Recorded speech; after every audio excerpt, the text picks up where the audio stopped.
So topic is Zimun. So that's actually what we covering now in Kitzur class. So obligation. When three men above the age of 13 eat bread meal together, they have an obligation to recite the formal invitation, known as Zimun, which each other, so three or more. When three women over the age of 12 eat together, they are not obligated to do so. They are allowed to simply recite Birchas Hamazon, each on her own. Although, according to the strict Halachah, three women are permitted to make Zimun together, the overwhelming majority of the women do not have the custom to voluntarily do so. Okay, so I'm going to explain it now. Men and women do not combine to make a Zimun. In other words, when there are two men and one woman, or one man and two women, they do not consider a Zimun. Okay, so Zimun, as we said, three men above age of 13. Okay, no problem. So women, if they want, especially according to Ashkenazic tradition, so if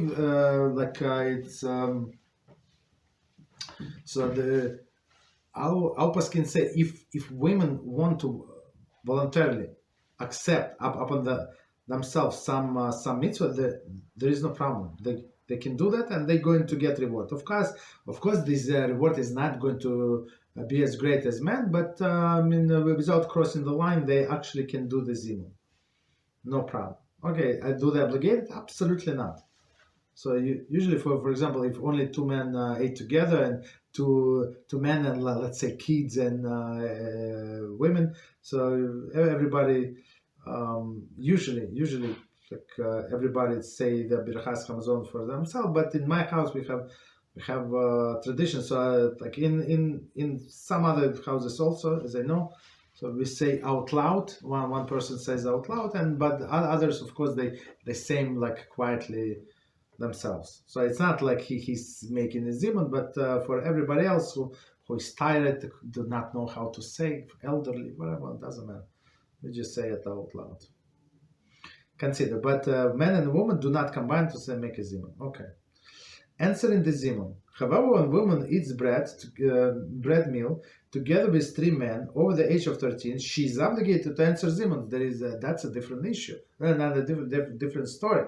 So they, let's say, a woman, her husband, and two grown-up sons. Okay, they say the zimun, and she and the daughters must reply to the zimun. There is no problem.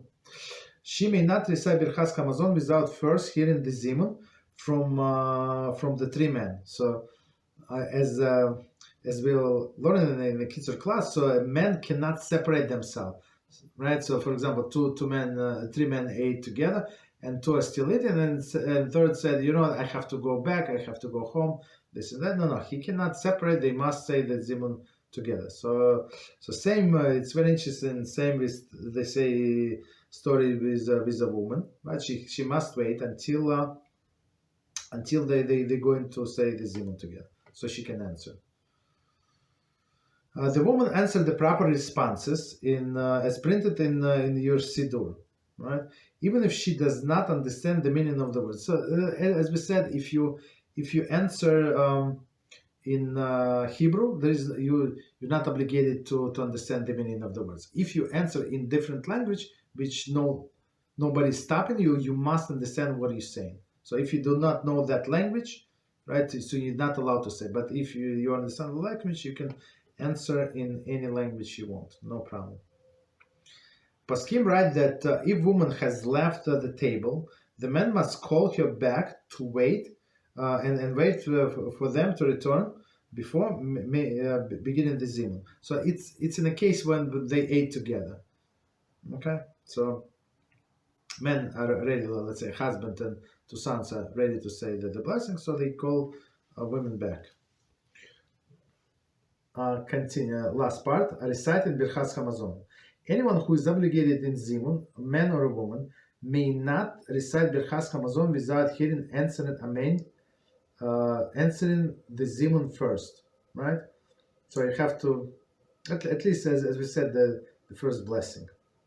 Therefore, once wants to finish the meal earlier than the other diners, he or she must request that those continue the meal make zimun for them. Okay, you make zimun, you want to continue eating, but for us, make a zimun. Since a woman cannot be one who leads the zimun, she must ask three of the men to make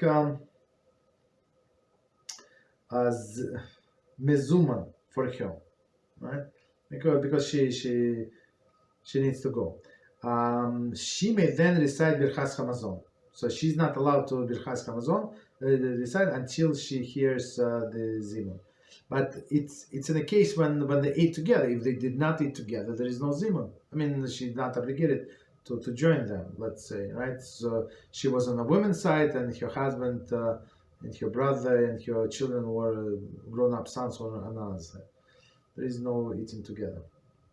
Unlike when men want to finish, and she wants to continue, she must pause and answer the zimun until the end of the first bracha.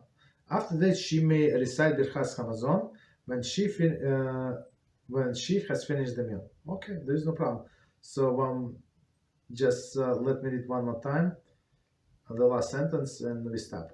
Likewise, when the men want to finish, so they want to finish. Let's say it's a mother, and she was serving all of the food. She just sat down to eat. They've been eating for two hours, right?